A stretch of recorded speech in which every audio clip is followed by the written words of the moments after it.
Welcome to the ADHD Brains in Business show. I'm your host, Kim Raine, an ADHD author, educator, coach, and the proud owner of a late ADHD diagnosis. In these lively, perfectly imperfect episodes packed with hacks, tips, and tricks, my guest experts and I are going to bring you motivation, education, and strategies on how to balance life, business, and ADHD so you can do things your brain's way and thrive with the confidence and the success that you deserve. So fasten your seatbelts, hold on to your hats and scream if you want to go faster, because here we go.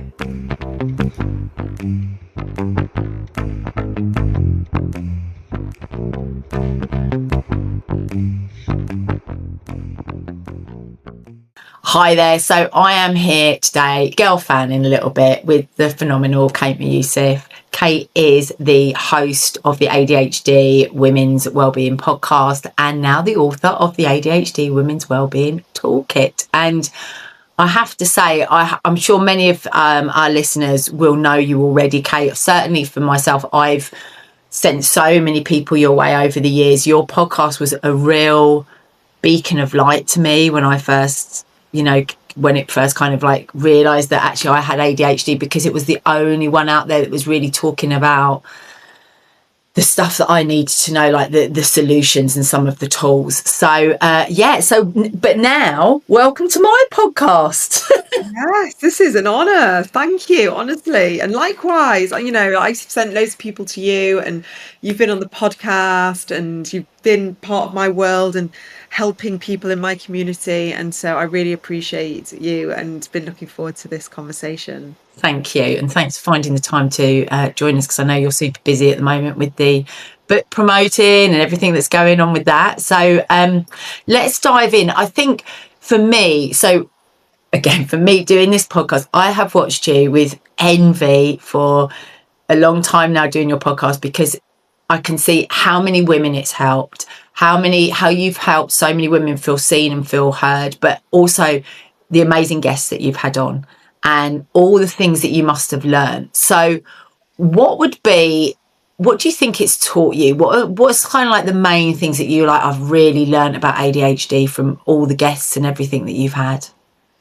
Oh, yeah. You know what? Because the guests are the highlight of the show, because without their expertise and their knowledge and their wisdom and all the insights and the research they're doing, and they're also working on the ground with other ADHD women.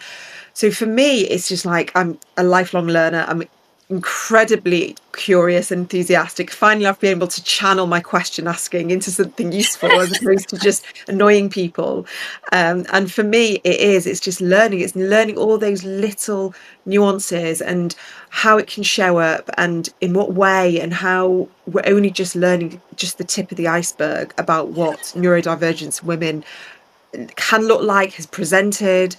And I think that, I've learned so much. I've learned so much from them, but it's like cracking open this sort of, I don't know, like a rock, and like tapping and chiseling away and understanding something that, like you said, we've all been looking for answers, and the podcast has been giving so many answers to so many people. And that's what I'm so grateful for, myself included. Yeah, I think, and even as someone that's listened for a long time now, and I sort of remember listening to it at the beginning, but even listening to it recently, the research has come on and you've got people on, and there's still new stuff. There's still so much we don't know, isn't there? And I think the answers are going to keep coming thick and fast, hopefully. Yeah, absolutely. I remember one of my first episodes was with a doctor called Jeanette Wasserstein. Yes. And she's based in New York. And she was literally probably like my third or fourth guest. Yeah. And I'd done loads of research, and she was the only person that I was committed with regards to the link between hormones and ADHD. And I was like, right, I need to speak to this lady. And she obviously was an academic, a doctor. She was not involved in social media or anything like that. But she'd been working with ADHD women for years and years, and had noticed, as so many of us do, these patterns and connecting the dots, and started to realise that it was ADHD women who were disproportionately suffering with their hormones, with PMDD, with postnatal depression, with perimenopause, puberty. And she was that sort of the first person that was bringing it all together. And that's when I started, like, my brain just going all over the place. And it was 2 years ago, I created the ADHD hormone series, which I Yes, think you were part of. it was. And that was me speaking to lots of different specialists and experts about hormones. And, no one was talking about ADHD and hormones. And now, we're seeing certain people who are more in the spotlight kind of deciding, oh, now it's okay to talk about. But this is something that has been, women have been navigating without any validation, Yeah. gaslit, dismissed, been put on wrong medication. And now finally it's being taken seriously. And even in my time in this space, 5 years later, it's only just being taken seriously. But many doctors, say some doctors, many doctors still don't know that connection. No. So I will carry on my soapbox Yeah, you until every GP knows. got to keep going. Because I was thinking about it and I'm just thinking, but it is podcasts like yours and it is you, I just think and exactly that, what a comfort actually some of those conversations were to me, because it was lonely. It was so lonely and feeling so crazy, crazy. I think that would be the word that I would use at times. And then understanding the ADHD and thinking that, but then when the two tied together, it was like, okay, it was a comfort. It was a comfort to be able to relate that back to myself and then start to look at some of the patterns. And obviously for me, working with entrepreneurs, predominantly female entrepreneurs, looking at how that, I talk to my clients now about looking at their cycles and noticing like how that affects their energy and their focus and how they're showing up. I mean, what do you see around that, even for you in your own business? I mean, yes, 100%. I do the same, but for my own business, oh my God, it's like a bloody roller coaster every single month. Like one day I'm flying, I love everything I'm doing. I feel like my brain's on fire. And then probably around now in my cycle where I'm very close to getting my period, I literally, doesn't matter what anyone will tell me. I think I'm like not doing enough. I'm not good enough. Things need to be better. Everything needs to change. Yes. And that is every single month. You're sort of navigating, but now I have that awareness, so I can take that step back and know, okay, right, I know exactly where I am in my cycle, and I Yeah. choose not to listen to those negative voices which are there, and they want to be really loud and really annoying and shouty and tell me that I need to be doing more. And that's why we see these burnout cycles. Yeah. Now, because I've got the awareness, yes, it's still there, but I'm able to just have that distance and take a step back and know that I'm doing enough, I am enough, I can't be doing any more. I've got, this voice of self-compassion kind of comes in, and Yeah. self-acceptance. And for me, that is everything, because before I would listen to that negative Yeah. Me spiral too. and I would think it was reality. Like genuinely, I'd be like, oh my God, like everything needs to change. I need to be at, every evening working, Yes. thinking that I'm always behind. And now I know that it's okay just to have a few days, or for some women, unfortunately, it's like a few weeks.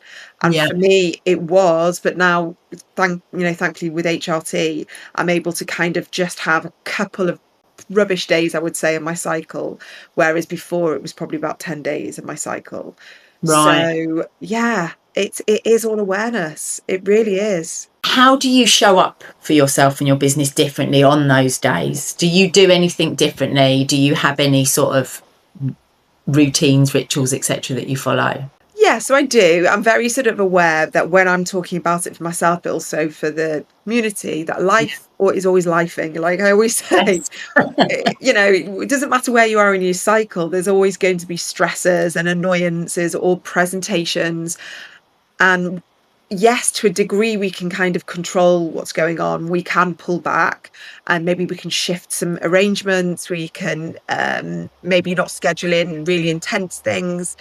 But sometimes life does happen, things happen with our kids or partners or work or whatever pressures. So it's just like, right, where can I choose to put this output of energy that is feeling very finite at the moment, and like using boundaries and prioritizing certain things. And if I can pull back from certain things which aren't necessary or aren't immediate, I mean, I've got a tendency to think everything is urgent and everything has to be done, and it's life or death if things don't get, done. But I'm able to now go, it's not a big deal if that thing doesn't happen this week. Like, it's okay to reschedule that meeting if it's about plans in, 3 months' time. Yeah. Whereas if there's some really big stuff that needs to be addressed this week. So it is very much trying to curate a way of being aware of your energy and I would say your current interests or desires or what needs to be done, and knowing that it's okay. Like, it's okay to shift and change things as well. Like, I think many of us with ADHD think that if we're going to be letting people down, like Yeah. think like that people pleasing or the perfectionist part of us. And I constantly say to myself, it's okay, you're doing enough. You're doing enough. It doesn't have to be perfect. And Yeah. and that it's kind of like the self-coaching that I've kind of created, and we get better at when we've been in this world for a bit long, for a while. And do you think, because I, very similar to you, would say all of those things whereby I've really learned that it's okay. And actually, listening to you, I said to my husband the other day, and this, I have never had this thought, not for years and years. And I quite often, probably a lot of us will recognise, I quite often think to myself, I can't do this. I can't do this anymore. I can't do this. I think that quite regularly, usually at certain times of the month. But the other day, for the first time, I thought, I don't want to do this. And I said to my husband, I can't ever remember thinking that. And I said, something's going on with my hormones. That was whereas before I'd be like, oh my God, I don't want to do this. Everything's change. I knew straight away. I was like, I know I want to do this. This is this is everything to me.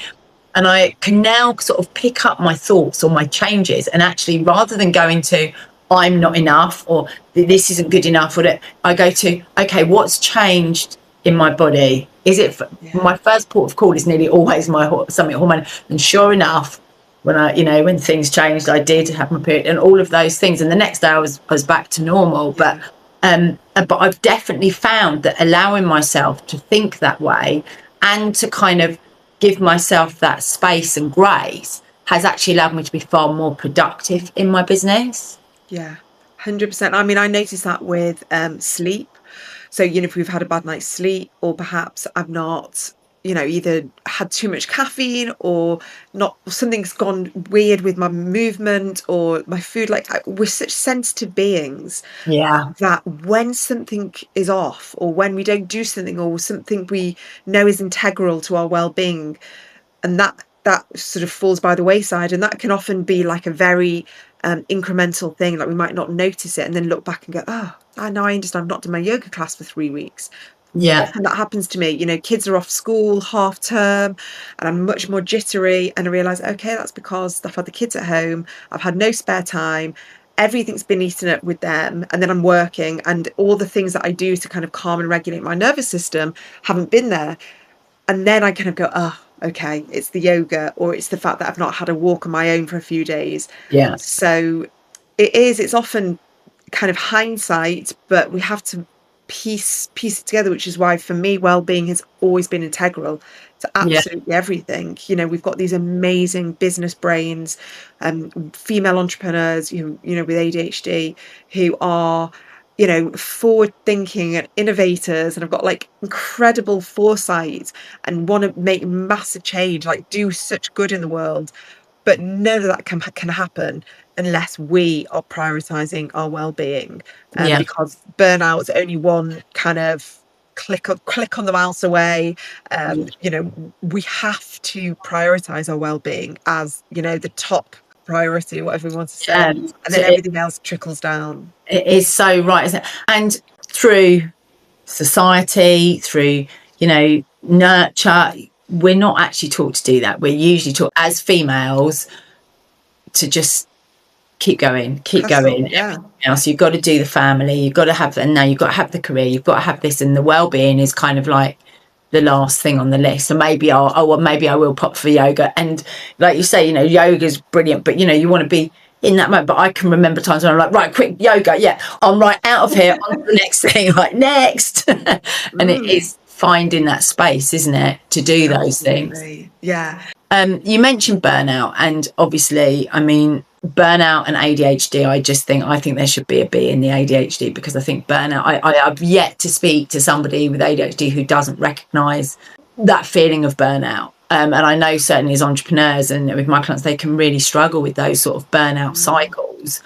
What are some of your top sort of like, how can we help people? Because one of the things that I find is some of the problem is exactly what we've been saying, but very, very often not recognising burnout until they are in the thick of burnout, till they're drowning, until, you know, they're gasping for air for the life and there's nothing there. How can we help people? What are some of the things people should be maybe looking for to think, hang on a minute, things are changing here? Yeah, I think it's really noticing those triggers, really noticing what it is. And it can be such small things. You know, is it that fear of not doing enough or being enough? What beliefs are you holding on to? What are you trying to prove? Is there external validation there? What are you being driven by? Like, it really is. It's again, it's peeling those layers, you know, from the onion and understanding what it is. And very often there's an ambition there, there's a drive there that's perhaps been fed by overcompensating because we didn't understand our brains and we didn't understand why we process things differently, like retention, executive functioning. Certain things have felt harder to us. So we have had to overwork and overcompensate to achieve what, you know, some neurotypical people might be able to achieve, maybe. But then I say in half the time, but then often we can do so much more in the time, you know, and accomplish so many things. But then that hyper focus can suck us dry. And so we have to be aware of sometimes if we are, you know, fast thinkers, fast workers, impatient, want to get stuff done, we're ambitious, we've got an amazing idea, and, you know, before we know it, 5 hours later, we've created a whole new business and a new website and Instagram handles, da da da. We then need to be able to decompress enough and make sure that we need that decompression time, because we can't keep going. It's not sustainable. Like that level of intense focus, that level of like such driven work where our brain is just like working like twice the speed. It is really, really important. So we just have to learn. We have to learn what works for us, how to regulate and calm our nervous systems after we've done something really, really big like that. Yeah.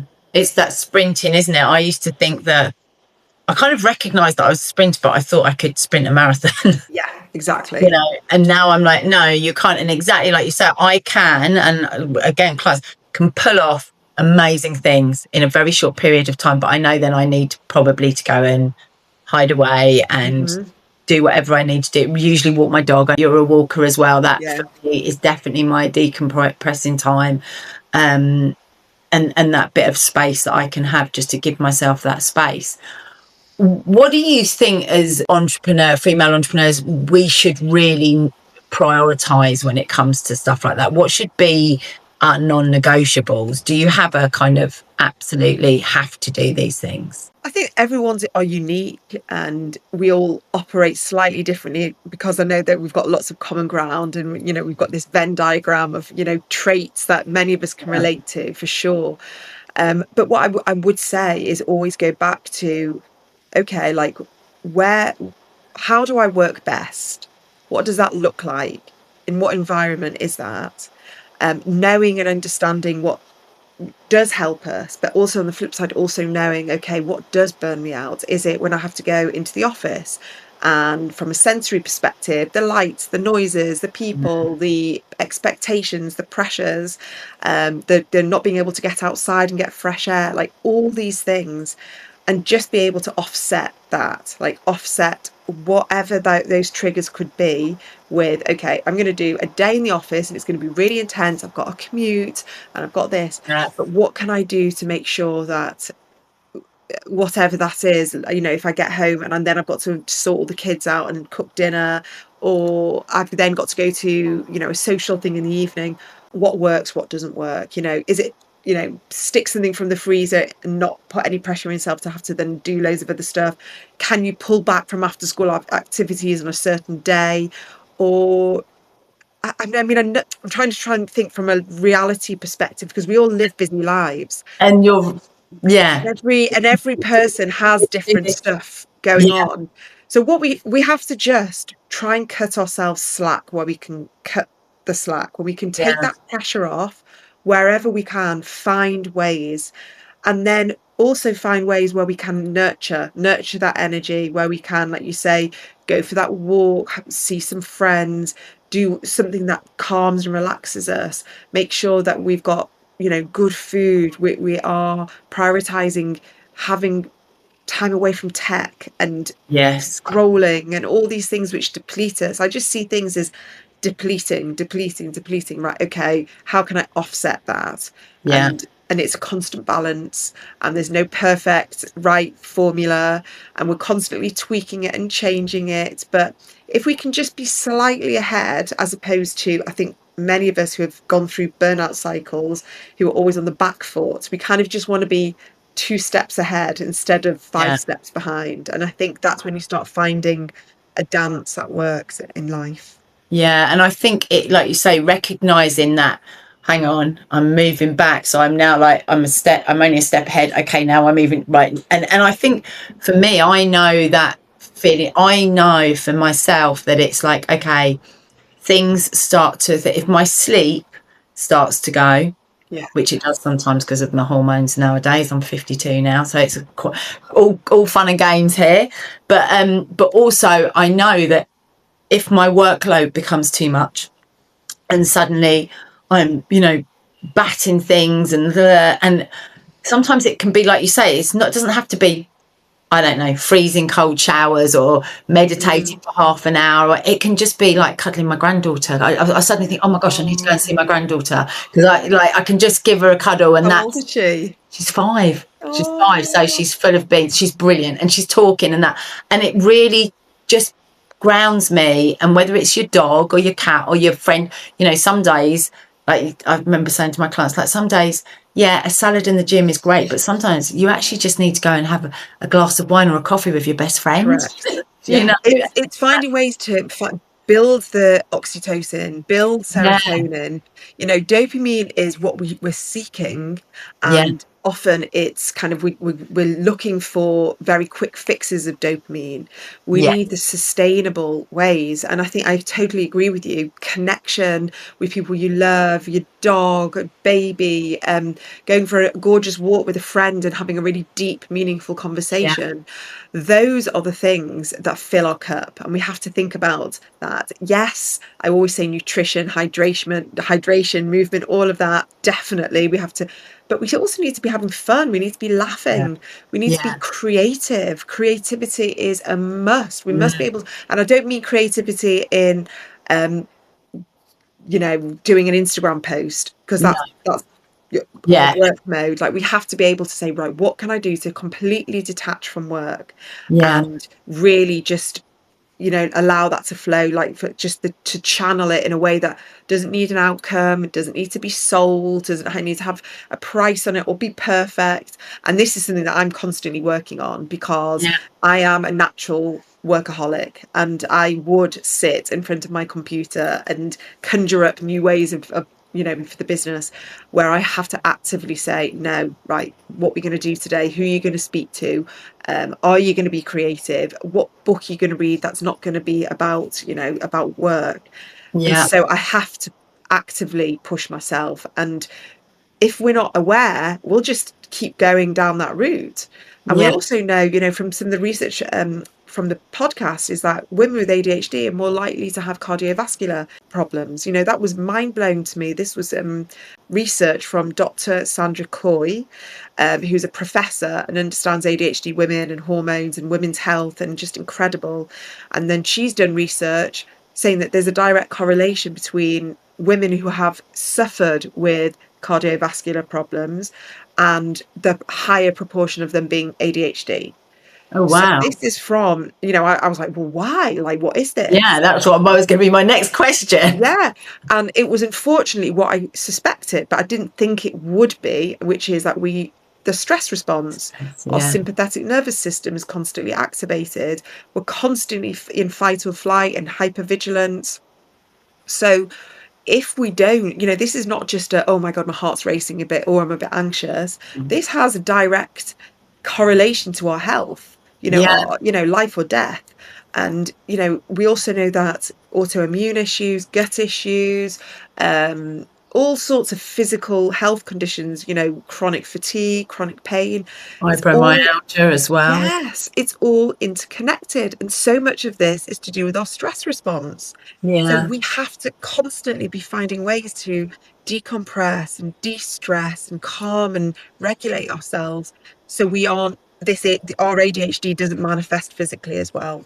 Yeah, and what something you said there actually, and I thought that's so right. You said about the oxytocin and the dopamine. Well, very often when we are in that burnout phase or going or just working, maybe we're not in burnout phase, but we've just been going for it for a few days now. What we tend to do is we do see that sort of dopamine, and actually what we need is that oxytocin. But so often that connection and that fun.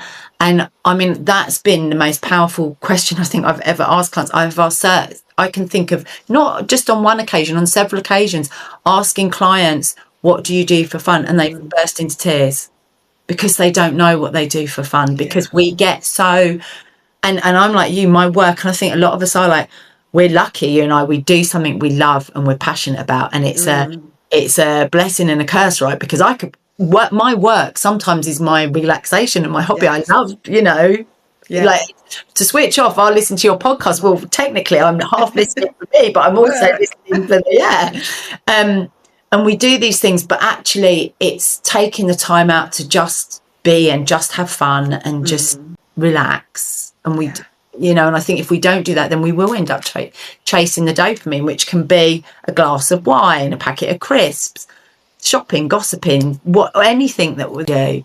Another thing that you discuss a lot on the podcast is self-compassion. Talk a lot about self-compassion. And why do you think it's so hard for women with ADHD to have self-compassion for themselves?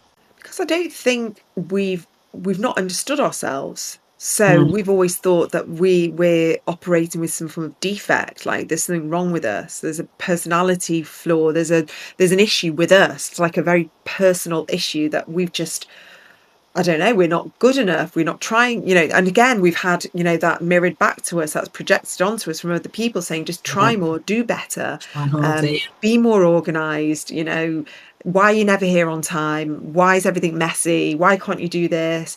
And it's just constant, been put on us. And so we've just internalized all this and think, well, there obviously is something wrong with us. Why can't I do this? Why do I struggle so hard to commit? Why am I so flaky? Why can't I just, finish a project? Why can't I tidy a bedroom? All of this. Yeah. And we've never had any reason to be self-compassionate because we've always believed that we're the problem. It's Yeah. us that when we can't sort ourselves out. So there's something clearly wrong with us. But Yeah. I think when women find out about ADHD and they understand, it's a neurodevelopmental condition, it's neurobiological, it can show up in brain scans.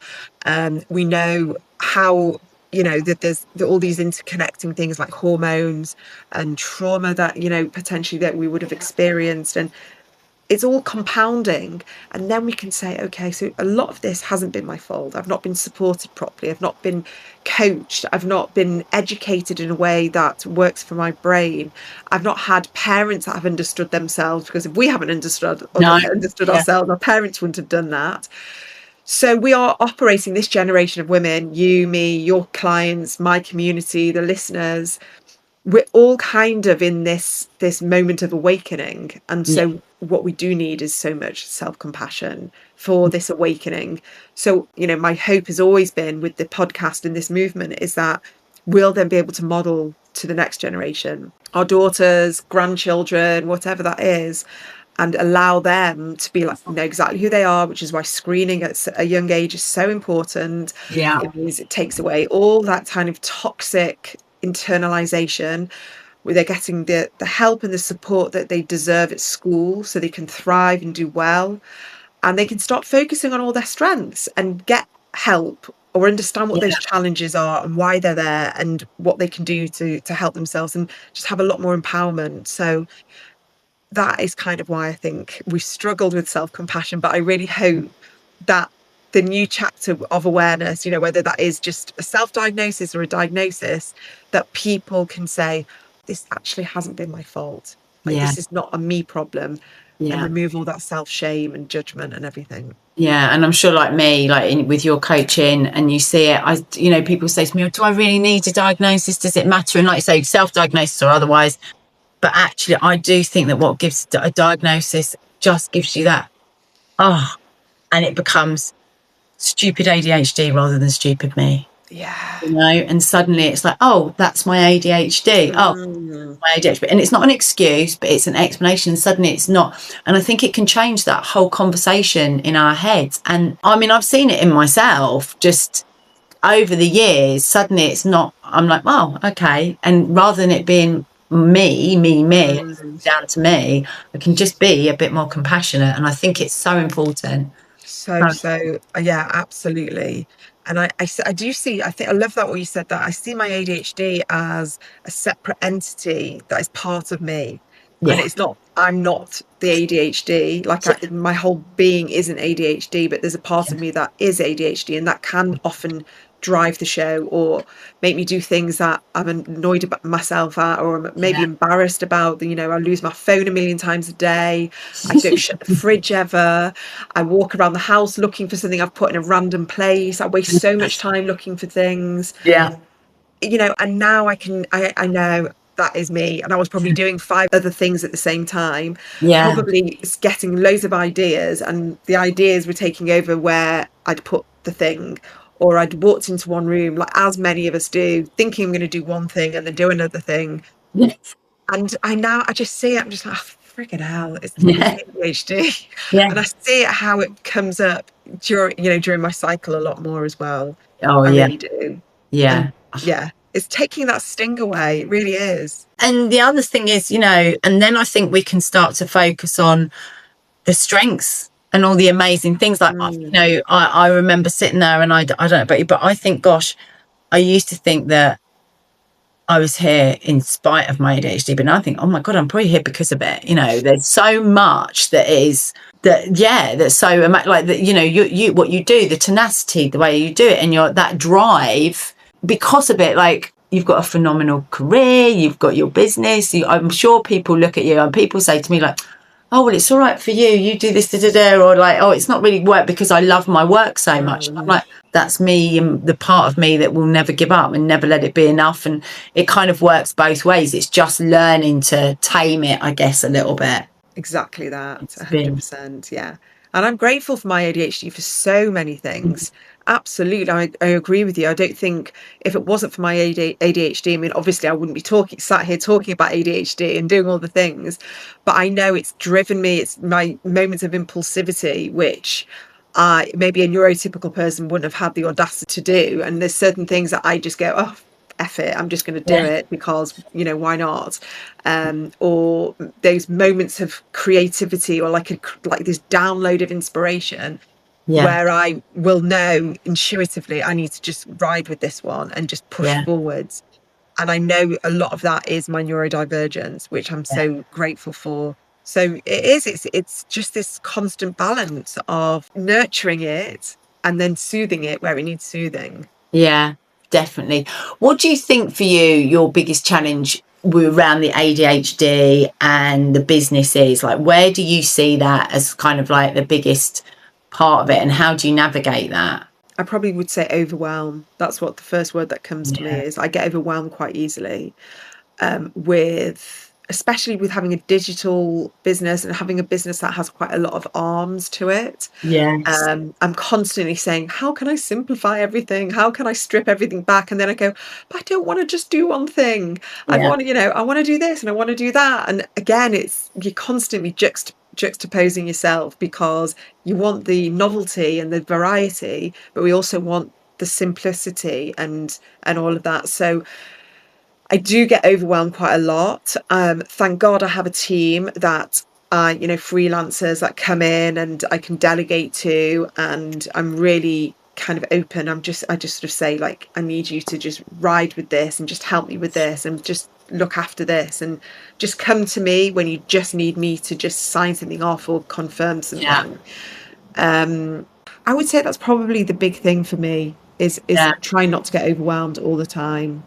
And I think, like you say as well, with the team, it's like having the right team, finding the right team. Because I think sometimes having a team can be out. Like I've got an amazing team. Thank goodness they're brilliant. They understand ADHD.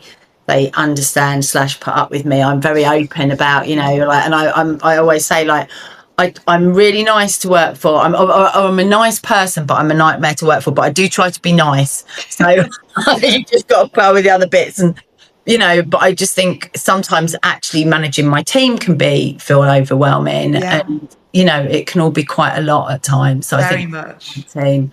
I've seen a lot of Totally. people have the wrong team and then get themselves in all sorts of stuff. Okay, I've got two more questions I want to ask you. Last one is, if you could go back to the beginning then of the podcast and starting out, which, I mean, I know you'd been a coach for quite a while before the podcast, hadn't you? Yeah, I think I was just, I don't know, I was kind of like requalifying. It was like before COVID, and then COVID, it was probably about 18 months before I realized any of this. So if you could go back, knowing like the ADHD, knowing what you do now, would you do anything differently?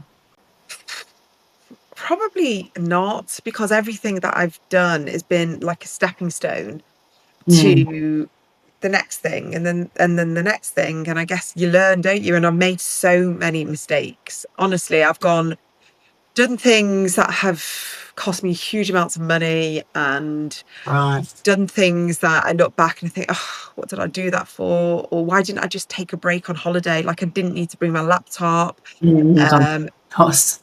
so many things. And I'm still learning. Really, I am still learning. I'm still kind of going, oh, what did you do that for? But I think we do have to, if we're entrepreneurs, we have to make those mistakes so we can learn. Yeah. Um, and I don't know what that saying is, like, you fail upwards, don't you? That Yeah. every failure is just another learning curve. It's just more wisdom to add, because whatever we think we've made a mistake in, or we think we failed in, it's always going to help us in another endeavor. And so Yes. whatever we do, no matter how awful it felt at the time, we'll use that as a reflection point. And that kind of makes me feel better, because sometimes like, the self-doubt creeps in, the indecisiveness. And I always just think, right, any decision is a good decision, because whatever that decision takes you, good or bad, you're going to learn from it. So Mm, that takes that pressure off making a decision, because no matter what, there'll be a learning there, there'll be a lesson. yeah. And that, I think, can really help people take that pressure off themselves to always be making the right decisions, because we won't ever make all good decisions. Yeah. And Yeah. so we just have to kind of go with that. And, sometimes it works and sometimes it doesn't, and Yeah. take it from there. And I think as well, again, ADHD, the creative mind, the tenacity. I always think if you make a bad decision, you'll bounce back. Yeah. If something doesn't work, I think if something doesn't work, I know the next thing might, and then I've got lots of things lined up Yeah. behind, and Like pulling things like a magician. It's like we've always got something pulling, we've always got something out of our sleeve. well, it all looks like it's running very smoothly from where I'm sitting, Kate. um, so if you could leave our listeners with one kind of last piece of wisdom, is there anything that you would leave to, I guess, mostly female entrepreneurs, with male listeners as well, but what would be your sort of takeaway from them? Yeah, I would say, like, lean into those intuitive strengths that have always been there. Like, there's so we I always feel that we always know the potential that's within us, and it does need mining a bit, and we do need help, and getting it out and everything. But I do think we need to trust and believe in ourselves more, because the ADHD has not been diagnosed, or we've not been aware of it. All the negative self-talk has overridden, and we have to chip away a little bit and say, actually, just trust, like, back yourself. Yeah. Back that you do know, like, even if no one else thinks that's a good idea, or no one else would do it that way, or you're tackling things slightly differently, like, trust that you do know what you're doing, and it doesn't have to look like what other people are doing. Because I think I needed that. I think I needed someone to say to me, it's okay to do things your way, because I just was riddled with comparisonitis, because I Oh, couldn't yes. work out why every other coach or every other person online was doing it one way, and I was like, oh, I do not want to do it like that. But I didn't quite know how I wanted to do it. I just knew I didn't want to do it like that. And I could see everyone doing it like that. And that in my head was, well, that's the right way, and I'm doing things the wrong way. So I think now it's just, I'm just going to do what works for me, because if it doesn't align with my energy, it's going to go wrong anyway. So Anyway, yeah, I'm exactly the same. Looking around at people, looking around, investing in people who were doing great things, who were doing amazing things that were working really well for them, and then going into that space or trying to do that, and then really beating myself up because I couldn't make it work for me, and just thinking, what's wrong with me? And now, exactly as you say, for me, I'm like, Kim, just do it your way. yeah, Just do it your way. Just trust yourself and see how that goes. yeah. What's the worst that can happen? Like you say, you're going to get a win or a lesson. So obviously, Kate, the book's out. Where else can people find you? Obviously, they've got the podcast, but there's your coaching programs and the community. How can they get involved with you there? Yeah, so I think head to my website, because everything's on there, which is adhdwomenswellbeing.co.uk. I've got a lot of on-demand workshops. I've really curated this library of very recent workshops. I did a wellbeing series, and try to find as many different workshops, you know, that if you are struggling and you are waiting maybe for a diagnosis, or you've been diagnosed but you don't really have a huge amount of support afterwards, is go and have a look at what workshops, you know, work for you. I've tried to put lots of information in my book as well. And I will be doing something around sort of a membership style, but I'm trying to do something a little bit different that feels good to me for my energy, and hopefully for other people as well. So I'm currently working on that. But yeah, I've tried really hard over the past few years to create content of resources that some are, you know, some are free, many are free, and also some paid for ones that people can just access straight away, wherever you are on your journey. So yeah, Brilliant. it's And all I there. think, like you say, those resources are really important, because at the moment, the way things stand is you get your diagnosis, great, and it's like, well, now what? And, you know, what's next? And there's so much more than just a diagnosis, isn't there? So having like spaces like yours to come and learn from is just absolutely priceless. Thank you so much for joining us. It's been great talking to you, and it's been great having you on my podcast. Yes, it's been so much fun. Thank you so much.